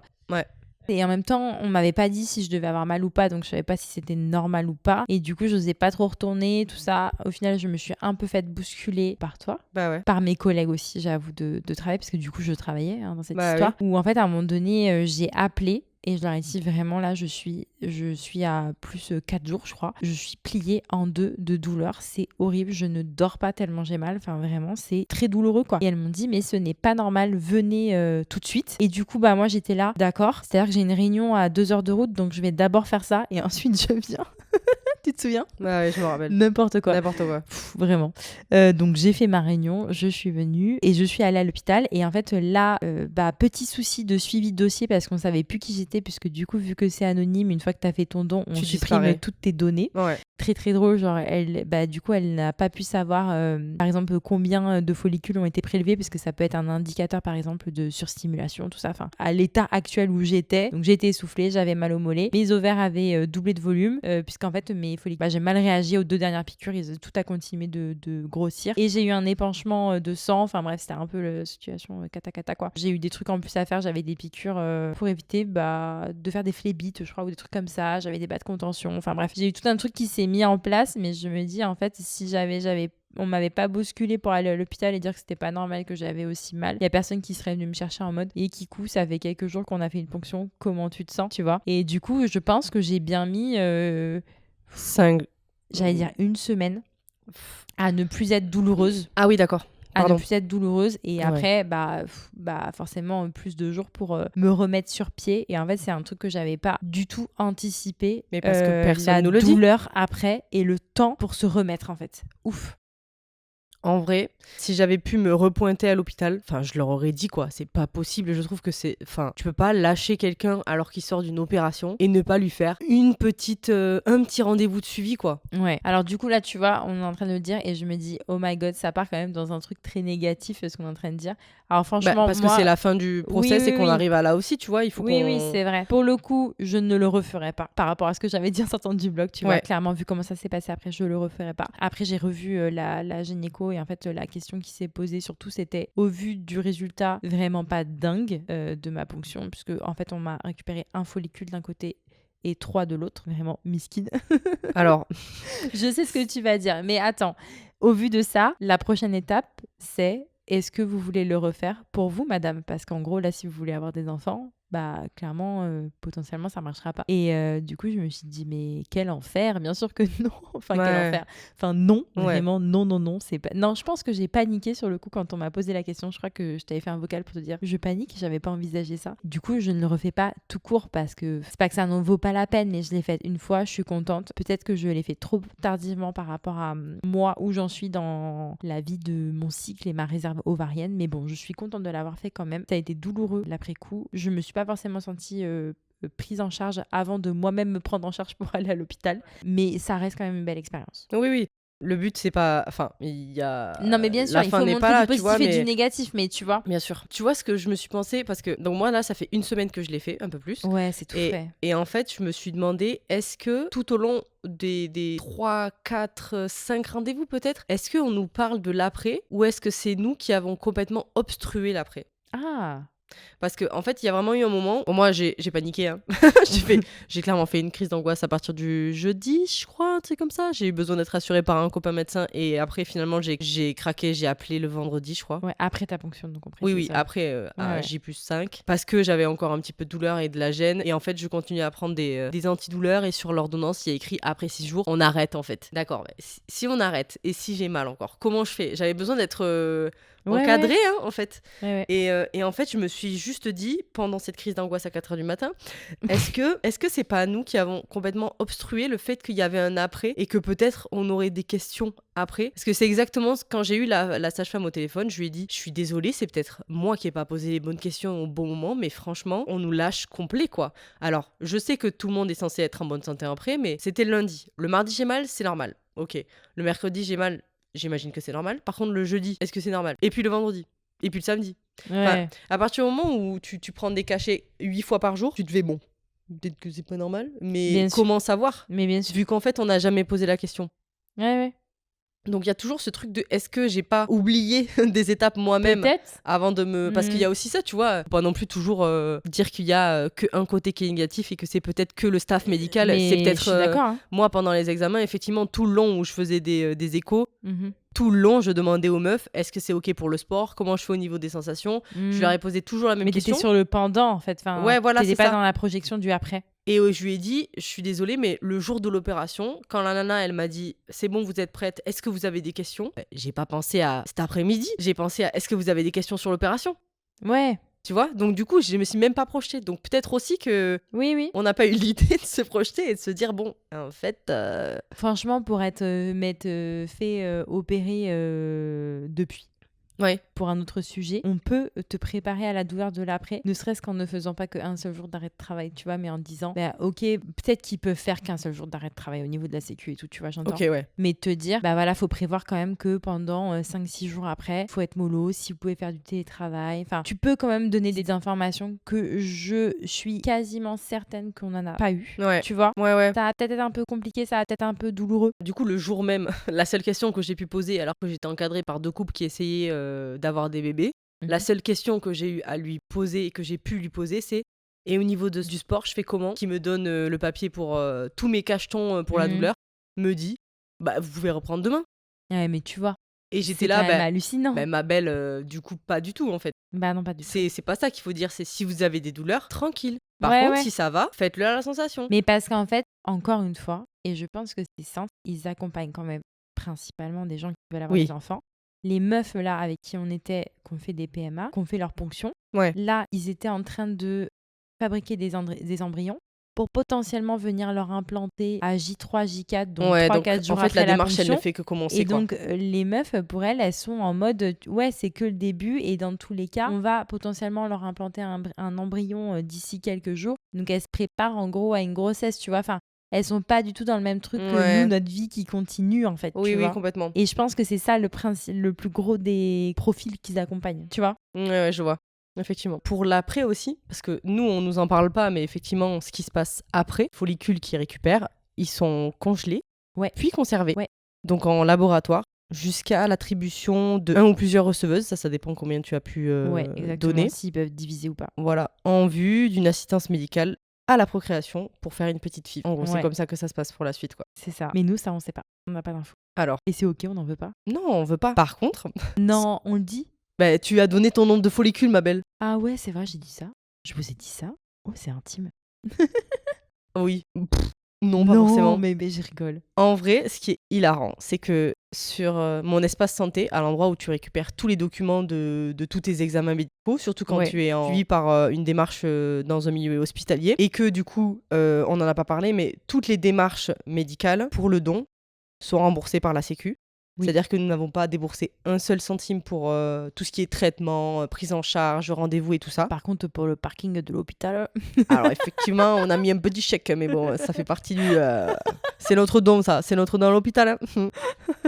Et effectivement, en fait, il y a tous les documents qui ressassent de tout ce qui s'est passé pendant les examens. Si jamais vous voulez suivre, par exemple, vos taux d'hormones et que ça vous intéresse d'aller voir, vous pouvez voir. Et donc, par curiosité, le lendemain ou surlendemain de l'opération, un document a popé dans cet espace. Et en fait, ce qui est logique, c'est qu'il y a un compte rendu de l'opération. Et donc, pendant l'opération, effectivement, ou juste après, ils ne sont pas tenus de nous donner le nombre de follicules qu'ils récupèrent. Mais figurez-vous qu'il y ils a ne un sont compte... pas tenus au-delà de ça, ils n'ont pas le droit et nous, on ne doit pas le savoir, c'est la règle. Mais Le compte rendu rend compte du nombre de follicules non, mais qui a surtout, été le récupéré. compte rendu de l'opération est mis à disposition sur notre espace santé. Bah, c'est normal, Et du c'est quand coup- même pour un suivi de santé s'il se passe quelque chose, tu vois. Pour moi, c'est censé être un truc anonyme. Oui, mais c'est... Oui, mais il il y a n'est une pas du opération. tout anonyme. Non, mais bien sûr, mais en tout cas, il pourrait peut-être être en partie anonymisé. Enfin bref, on a accès au compte nombre. rendu qui rend compte du nombre précis de follicules récoltés. Bon, moi, du coup, je vous l'ai dit, 1 et 3, franchement, pas folichon, la dame, elle aurait pu mieux faire. Et par Attendez, contre- attendez, non, je Morgane fais une Boueb. parenthèse. Je fais une parenthèse parce que j'adore les chiffres. Surtout quand il s'agit de trucs comme ça qui fait qu'on a mis entre parenthèses notre vie peut-être pendant un mois, en gros, je dirais. Ouais. On oublie trop, souvent, surtout Meggy, là, qui fait la meuf et qui dit elle aurait pu faire mieux, comme si elle choisissait tout ce que son corps pouvait partager. Le fait de donner 1 ou Non, mais 40, oui, tu je as sais donné. qu'il suffit d'un, Il suffit d'un. bien sûr. Mais effectivement, Vous verriez sa tête de meuf fière. je suis Vas-y. trop contente. Mais en même temps, franchement, rien que pour le principe, Non, moi mais c'est bien juste sûr. pour le principe de savoir Que que ton ça corps, il va fonctionne. potentiellement... Non mais ça je le savais vu que au début des examens, la meuf elle m'a dit calmez-vous sur la stimulation. Oui. C'est pas ça, c'est plus, ça veut dire que potentiellement je peux aider... Ouais. Bon le problème c'est qu'il faut diviser par 2. Non, mais attends, mais vas-y, dis les chiffres là. Ok, j'en ai eu 12. Elle en a eu 12. 7 et 5. 7 à droite et 5 à gauche. Maman. Alors que les plus gros étaient à gauche au début. Mais par contre, ils ont maturé trop vite, ceux de gauche. Ouais, donc tu les as perdus. Du coup, ils ont été abandonnés parce que trop gros, trop vite. Tu pouvais pas les récupérer, ouais. Voilà. Alors que eux, leur but, tant qu'à faire, c'est d'en avoir le plus possible mature. Ouais, ouais. Et donc, c'est pour ça de que pas la faire dame... de ponction le samedi. Eh ouais. Mais 12. Mais du coup, ouais, 12. Je sais pas, pour le principe, c'est juste de me dire que aucunement dans le fait de potentiellement, je vais pouvoir faire créer 12 enfants. Mais c'est plus... Non, mais Le compte est trop- Il faut le rappeler, c'est que même avec 12, potentiellement, il n'y a rien Ah qui oui. va se faire. Ah non, mais clairement. C'est ça qui est fou, en fait. Déjà, en Mais termes c'est de... juste Pour le 12, quoi, principe. tu vois. En termes de résultats, souvent, en fait, à chaque étape, il faut diviser par 2. C'est ça qu'on Ouais. dit. Bah après 6. Bah ouais. Mais du coup, la démarche, c'est quoi? ça C'est fait juste qu'il reste la 6 FIV, embryons, potentiellement. potentiellement. Ça peut être 6 embryons, mais peut-être que 3 viables. Ouais. Et une fois à l'implantation, en fait, il y en a... peut-être qu'un qui va ou marcher, 0. quoi. Ou 0. C'est ça qui est ouf. C'est pour ça que Bah, de c'est toute façon, tu important. le disais, il y avait quoi, entre 900 et 1000 donneuses, et pourtant il y a 500 et quelques bébés qui sont nés. Tu vois, donc en fait, tu vois bien que C'est je vais pour pas ça faire de que- raccourci en disant qu'il y a un don sur 2 qui mène à un bébé, mais tu vois. Ah bah si, faisons le raccourci. Hein. C'est pour ça que c'est ultra important de Ouais, rappeler ouais. que le don, c'est ultra important, quoi. Et c'est là qu'arrivent les questions. Parce qu'il y a les questions et les conséquences de ce don. Ok. Ou de l'opération en général. Bon, nous, on a parlé des quelques effets indésirables qu'on a vécus, hein, malheureusement. Donc après, pour le coup, moi, j'ai eu des douleurs pendant une semaine, mais j'ai été rassurée sur le fait que là, ça va mieux. Ouais. S'il y a des risques, parce que ça aussi, les gens peuvent se demander, est-ce qu'il y a un risque pour moi après? Clairement non, parce qu'en fait, chaque cycle donne des ovocytes, donc chaque cycle... Enfin, la même opération se répète tous les mois, sauf que vous ne serez pas stimulé, donc il n'y a pas de risque sur votre future santé, sur votre future gestation. Tout se passe bien et tout recommencera comme ça marche. Ah oui, clairement. Et oui, il faut rassurer les Non, gens mais sur le bien fait sûr. que tu vois... En fait, il faut se dire qu'à chaque cycle, dans tous les cas, tu as toujours plusieurs follicules qui se lancent. Tu en as un seul, a priori, qui va arriver à maturité et qui va te faire un ovule.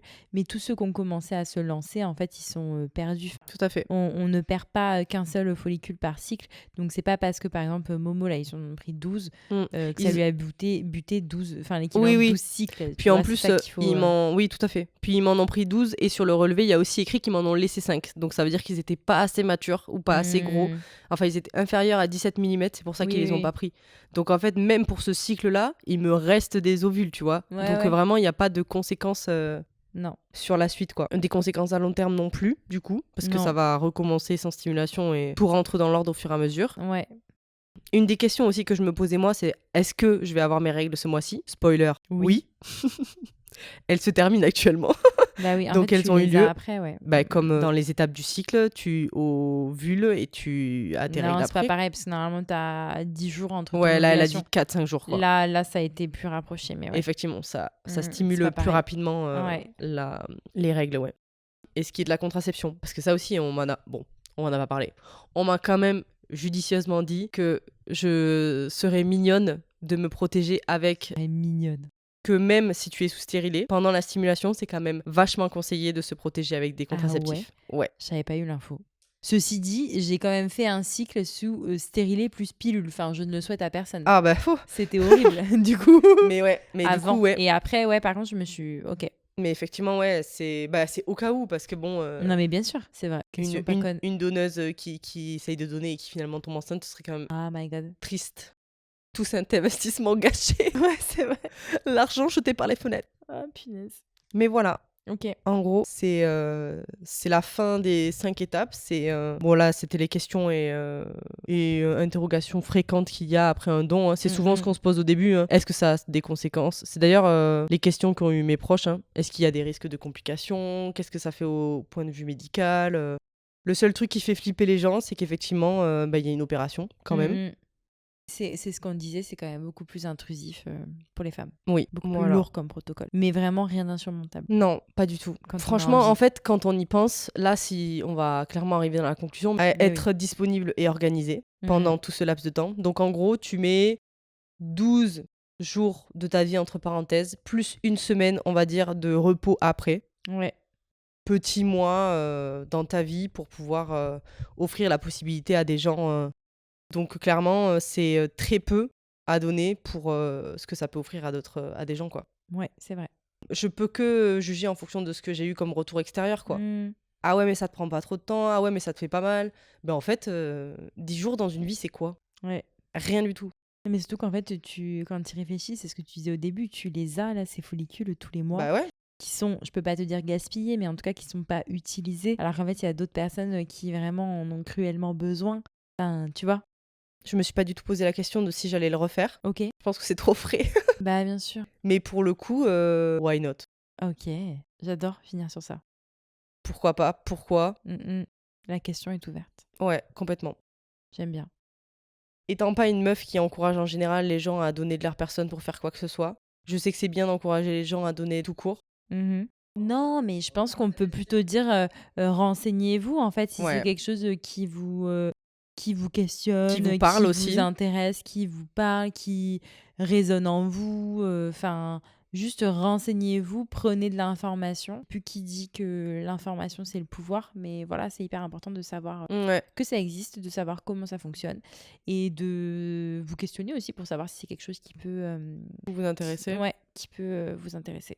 Et puis, pour rappel, chaque expérience est personnelle. Tout dépend de l'endroit où vous êtes. Tout dépend du moment de votre vie dans lequel vous êtes aussi. Moi, je sais que j'étais arrivée au moment dans ma vie où j'étais alignée avec le fait de vouloir faire ça. Que je me sentais bien aussi dans ma tête et dans mon corps pour pouvoir le faire. Et que du coup, je me suis dit, mais go, autant le faire. Et puis voilà, quoi. Trop bien. Pour autant, tu vois, je me dis pas aujourd'hui que je suis une femme changée parce que j'ai fait ça. Mais par contre, je suis fière de pouvoir contribuer à pouvoir offrir, parce qu'on oublie trop souvent, mais les gens qui n'arrivent pas à avoir d'enfants, c'est souvent les meilleurs parents du monde, quoi. Ah, bichette. Non, mais c'est vrai.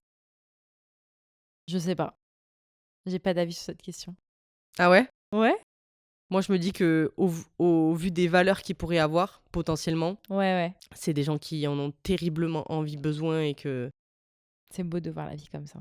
Ouais, en tout cas, ils se battront pour ils se battent déjà et c'est déjà en cours, tu vois. bien sûr. Et se battre pour avoir quelque chose qu'on peut pas avoir, je trouve que c'est tellement honorable. Ouais, c'est injuste et c'est honorable. En tout cas, avoir le courage de se battre et de tout donner Ouais, pour ça, je suis d'accord avec toi. le fait d'offrir la possibilité à des gens comme ça de pouvoir réussir à obtenir ce qu'ils veulent, rien que pour ça, c'est un grand oui, quoi. Ouais. Moi, à un moment donné, étant donné que j'ai déjà des enfants, je me souviens que c'est la généticienne qui m'en avait parlé, qui m'a dit c'est important que vous en parliez à vos enfants. Tout à fait, ma belle. Pour que ça soit pas Un tabou un Si ça arrive. tabou si ça arrive, en fait, et que tout le monde ne tombe pas des nues dans 18 ans. Enfin, 18 ans plus 9 mois. Bref, et que ça fasse un drame familial en quelque sorte, enfin, que ça soit un non-sujet. Alors après, en parler à des enfants qui avaient à l'époque 2 ans Mhm. et 5 ans, Ouais. pas non plus la chose la plus simple, et j'avoue que ça m'a un peu fait flipper. Et puis du coup, j'en ai parlé avec la généticienne, et c'est vrai qu'en fait, j'ai utilisé des mots très simples de fait que je donne, enfin que je Graines. faisais grandir mes graines, que j'allais donner mes graines pour des personnes qui n'arrivaient pas à avoir d'enfants. Ce qui est bien, c'est que pour le coup, elles ont une copine à l'école qui a 2 mamans. Donc elles sont déjà conscientes du fait que une famille, c'est pas forcément un papa, une maman et des enfants, Mhm. un enfant ou des enfants. Ouais. Du coup, voilà, j'avoue qu'au début, ça m'a un peu créé de l'angoisse de me dire, ok, je me suis lancée dans cette démarche seule, et pour moi, c'est important de le faire seule. Mais en même temps, potentiellement, je peux impacter ma famille, mes enfants, avec mes choix personnels. Et en fait, je me suis dit, et ben en fait, c'est aussi une opportunité Sensibiliser. de sensibiliser mes filles là-dessus et d'en faire un sujet vraiment normal, et de Mhm. dire en fait, c'est ok de faire ça. Si plus tard vous voulez le faire, c'est ok. Si vous voulez pas le faire, c'est ok. Si vous en avez besoin, je sais qu'il y a beaucoup de femmes qui ont eu des enfants grâce à des dons d'ovocytes, qui n'osent pas le dire à leurs Ouais. proches, Mhm. Ouais. qui a eu un don d'ovocytes par, je sais pas, Pudeur. ouais, Peur. pudeur ou honte, ou tu Ouais. vois, enfin, il peut y avoir plein de trucs, mais juste de normaliser le truc. Et je me dis, ça commence en fait Par nous. par ça, en fait. Ouais. Et du coup, ouais, il y a ce petit sujet pour moi à franchir, le fait de choisir les mots et d'en parler à mes enfants. Et je pense qu'il faudra aussi, sur la durée, tu sais, qu'on en... Parce que c'est pas parce que je leur en ai parlé là une fois quand elles ont Bien 5 sûr. ans et 3 ans que, Ouais. tu vois, il y aura pas une surprise dans 18 ans potentiellement. Du coup, en parler régulièrement et juste leur redire, mais oui, vous savez, j'ai donné mes graines et c'est ok. Enfin, voilà. Ouais. Je pense que c'est ça aussi. Tu vois, ça a popé quand tu m'en as parlé. Ça a été un sujet aussi pour moi dans ma tête. Ouais, effectivement. Moi, je peux pas me projeter autant, mais effectivement, Ouais. elles te le disent bien. La psy aussi avait bien fait le rapport avec ça. Déjà, elle avait demandé si mon entourage était au courant. Ok.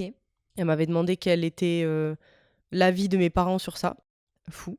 Et j'étais là, genre, bah, ils ont pas à donner leur avis. Elle m'a dit, Ah oui, oui. ok, mais c'est bien que les gens autour de vous soient au courant, tu vois, Oui, de oui, tout bien ça. sûr. Et ce qui est cool, c'est qu'on a vraiment un groupe d'amis qui est ouvert.